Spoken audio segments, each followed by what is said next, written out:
إن الله وملائكته يصلون على النبي يا أيها الذين آمنوا صلوا عليه وسلموا تسليما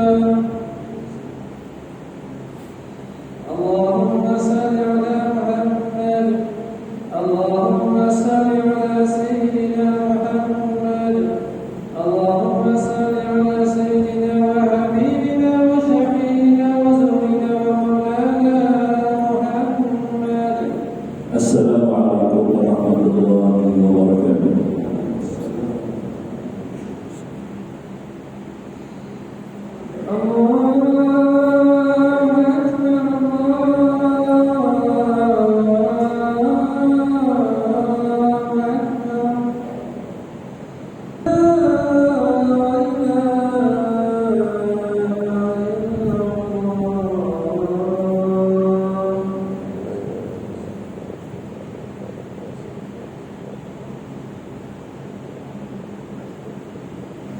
الحمد لله القائل أعوذ بالله من الشيطان الرجيم وعدوا لهم ما استطعتم من قوة ومن رباط الخيل ترهبون به عدو الله وعدوكم وآخرين من دونهم لا تعلمونهم الله يعلمهم وما تنفقوا من شيء في سبيل الله يوفى إليكم وأنتم لا تظلمون.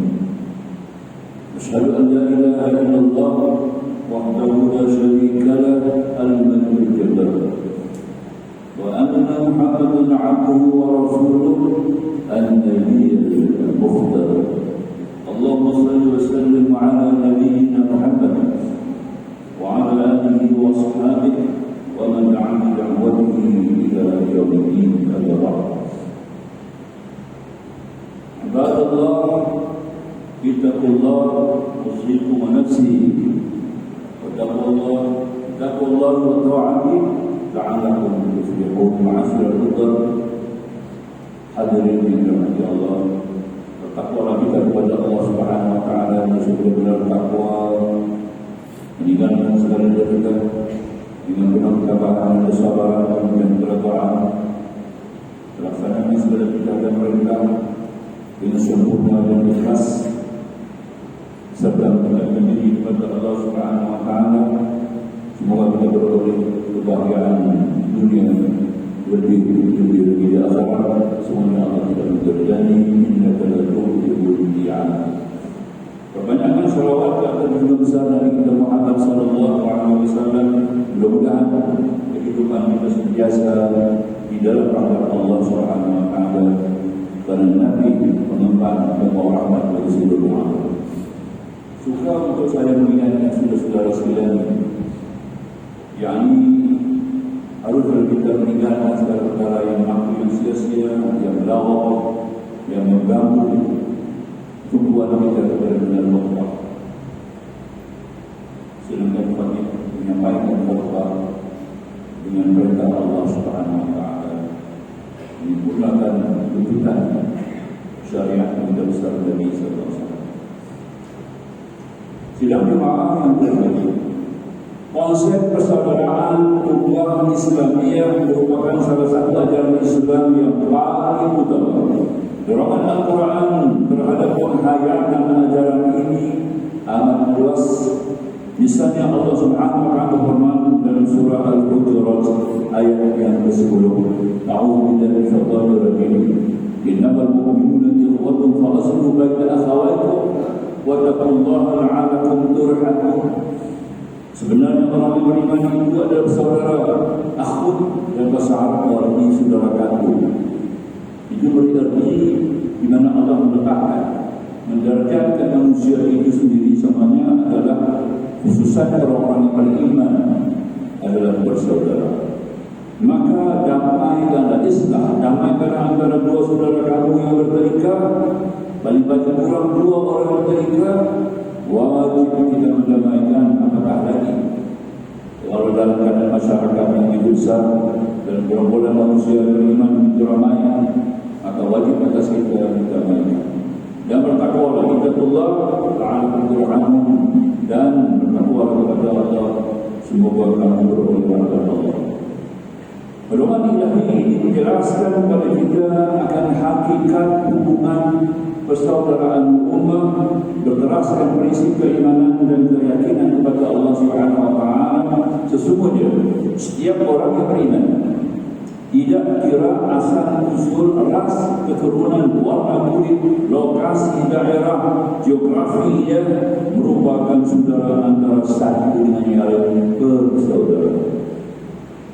Islam, jamaah muslimin secara jamaahnya adalah merupakan global, unsur globalisasi dan hubungan tidak ada sempatan, tidak ada batasan, melainkan semuanya bergerak di atas satu kekuatan jamaah muslimin. Maka itu Umar bin Khattab telah bersabda, di hadis mauquf, alaikum bil jamaah, di atas kamu merupakan wajib berada dalam jamaah. Semangat seorang Islam diterapkan dalam Islam ini mengandungi makna yang besar.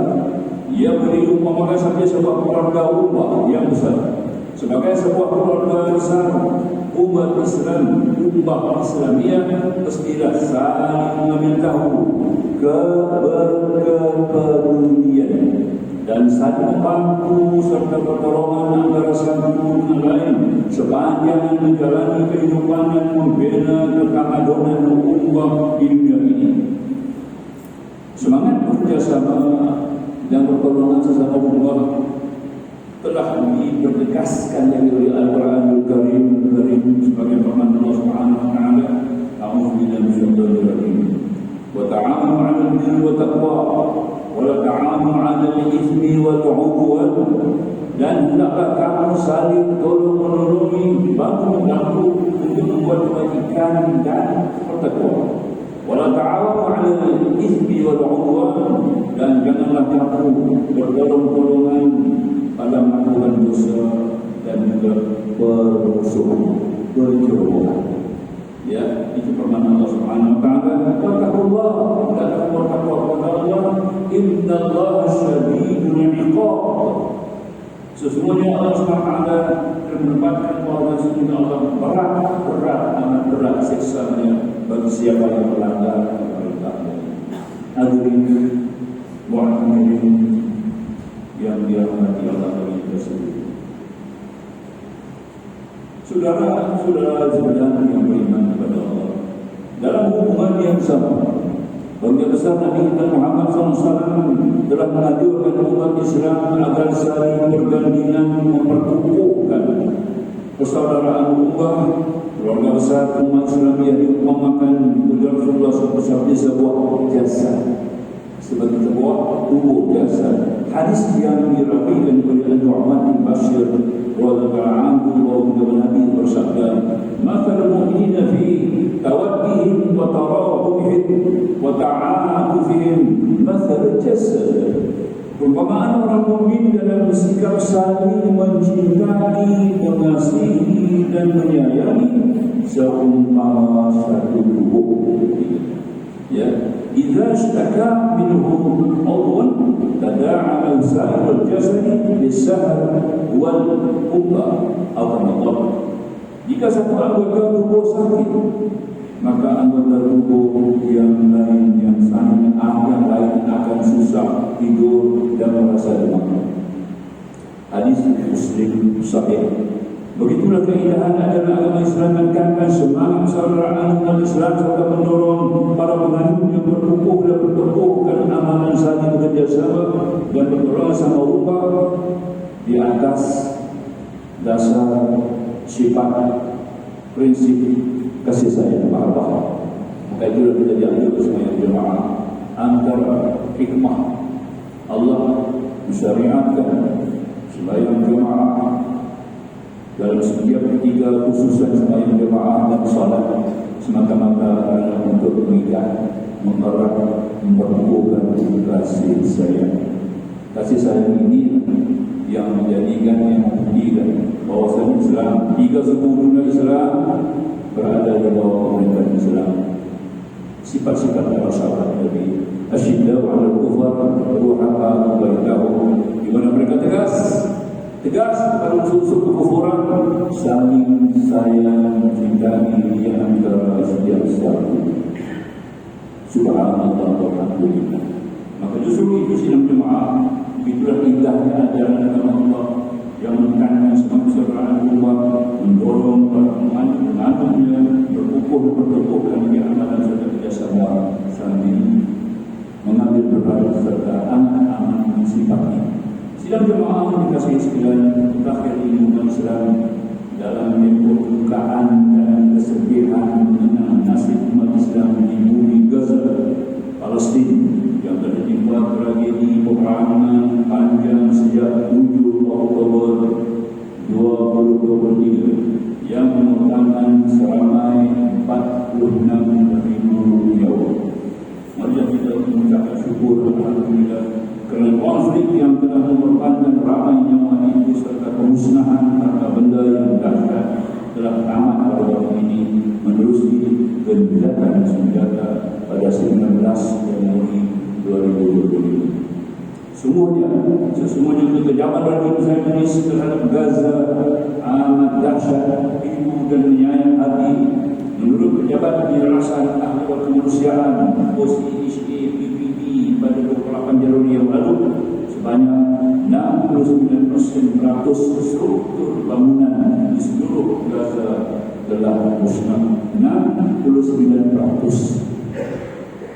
Dalam aspek pendidikan, sebanyak 88%, yaitu 496 daripada 564 buah sekolah dan 51 buah universiti di Gaza musnah dan memerlukan pembinaan semula sepenuhnya atau pemulihan besar. Bagi sektor kesihatan, Badan PBB turut melaporkan bahawa sebanyak 50%, yaitu 18 daripada 36 buah hospital di Gaza hanya dapat berfungsi sebahagian, manakala 11 buah hospital lapangan berfungsi, termasuk 8 secara penuh dan 49 sebahagian. Kementerian Wakaf dan Ahwal Palestina Agama Palestina pula melaporkan bahawa sebanyak 815 buah masjid di Gaza telah musnah sepenuhnya dan 150 buah rosak sebahagian. 815 buah masjid, begitulah antara data terkini kemusnahan yang sedang dialami oleh umat Gaza hari ini dan telah memberi impak yang sangat besar terhadap kehidupan rakyat Palestina di Gaza. Sebagai sebuah keluarga besar umat Islam, kita mesti mengambil tahu dan meningkatkan rasa peduli terhadap perkembangan situasi yang terjadi dalam kehidupan umat Islam di seluruh dunia, khususnya permasalahan yang dihadapi oleh umat Islam di Gaza. Ini akan menjawab juga sebagaimana hadis yang diriwayatkan daripada Abdullah bin Umar radhiyallahu anhu, baginda besar Nabi sallallahu alaihi wasallam bersabda, "Al-muslimu akhul muslim, la yadlimuhu wa la yuslimuhu, wa man kana fi hajati akhihi kana lahu fi hajatihi, wa man farraja 'an muslim kurbatan farraja Allahu 'anhu kurbatan min kurbatihi yaumil qiyamah." Seorang muslim adalah seorang muslim adalah merupakan saudara terhadap muslim yang lain. Dia tidak boleh menganiaya, tidak akan dianiaya oleh orang lain. Siapa yang melaksanakan hajat saudaranya, maka Allah Subhanahu wa taala akan melaksanakan hajatnya. Siapa yang melapangkan kesusahan seorang muslim, maka Allah Subhanahu wa taala akan melapangkan kesusahannya pada hari kiamat. Maka itu alhamdulillah sebagaimana negara kita sejak dahulu lagi antara yang konsisten dan ke depan dalam usaha membela nasib dan perjuangan rakyat Palestina. Sejajar dengan semangat surah umat dan tanggung jawab kemanusiaan sejagat, pihak kerajaan telah mengumumkan hasrat dan komitmen untuk pertandingan dengan Jepun serta negara-negara lain di peringkat antarabangsa dalam inisiatif pembangunan semula di Gaza. Justru itu saudara komunikasi pada peringkat awal ini kerajaan berhasrat untuk menyumbang bagi pembinaan sekolah, hospital dan masjid di Gaza. Menurut sumbangan ini, ia diharapkan akan dapat membantu mengatasi beban dan krisis kemanusiaan yang sedang dihadapi oleh rakyat Palestin. Program bantuan bagi pembangunan sekolah, hospital dan masjid ini memerlukan penglibatan dan sokongan dari seluruh rakyat Malaysia, termasuk agensi kerajaan, sektor korporat dan pertuan-perayaan NGO. Seluruh umat Islam dianjurkan dan digalakkan untuk bersama bersolidaritas menerusi program pembangunan Gaza ini sebagai satu bentuk penterjemahan semangat persaudaraan dan kesatuan umat Islam. Jabatan Perdana Menteri Dewan Agama telah menumbuhkan jabatan khas bagi menyelaraskan secara teratur dan bertanggung jawab sumbangan oleh umat Islam negara ini demi menjayakan inspirasi kerajaan menerusi program yang akan dibiayai. Justru sebagai bentuk yang wajar seluruhnya umat Islam bersaudara menjadi tanggung jawab setiap muslim untuk sentiasa bersikap peduli dan pertolongan rasa manusia bersandar sama kedua umat Islam berganding bahu dan bekerjasama dalam meringankan beban kehidupan yang sedang ditanggung oleh umat Islam di Palestin, khususnya Gaza, dan ketiga Israel. Semangat kuat untuk mengambil komitmen dalam membangun sebuah Gaza merupakan jihad penyatuan umat tanpa mengira perbedaan antara besar dan kecil.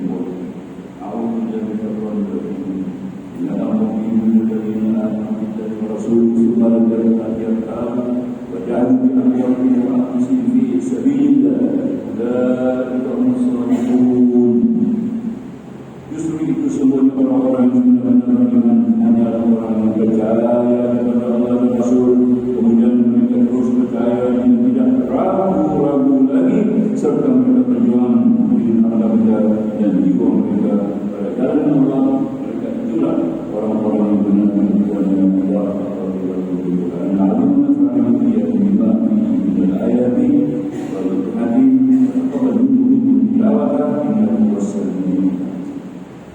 اللهم صل على سيدنا ونبينا وشفيعنا ورسولنا ومولانا محمد.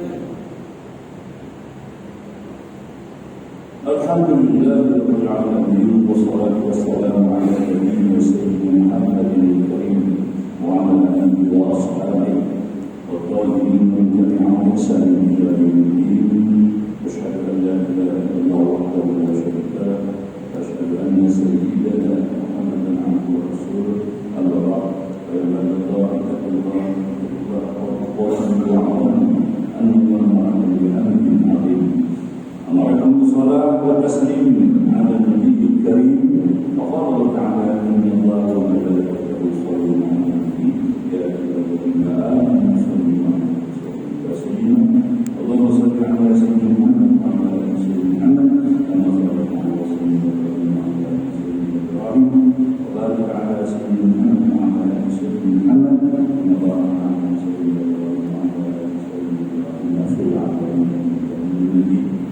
اللهم عن الخلفاء الراشدين وعن بقية الصحابة أجمعين وعن التابعين والتابعين ومن تبعهم بإحسان إلى يوم الدين. وارض عنهم معهم يا أكرم الأكرمين. اللهم اغفر للمسلمين والمسلمات والمؤمنين والمؤمنات. اللهم إني دوامت وفيك والهداية والنصيحة والسلامة جعلها من الجنة ومن جزيك ومن العلوم سبحان الرحيم. وكذلك بين تمام المرسلين مع الخوفي بن عبد الرزاق yang berkenan kerugian. اللهم اغفر لنا وغفراءه وقضاءه وعمومه ورعايته من المؤمنين والمؤمنات برحمتك يا ارحم الراحمين. اللهم اجعل بلدنا ماليزيا امنا مطمئنا سخاء رخاء دار عدل وايمان وامن وامن مساجد المسلمين يا ارحم الراحمين. اللهم اعز الاسلام والمسلمين ودمر اعداء الدين وانصر المصابين واغفر لنا المسلمين واعلم كلمتك الى يوم الدين. اللهم انصر اخوان المسلمين والمجاهدين المستعمرين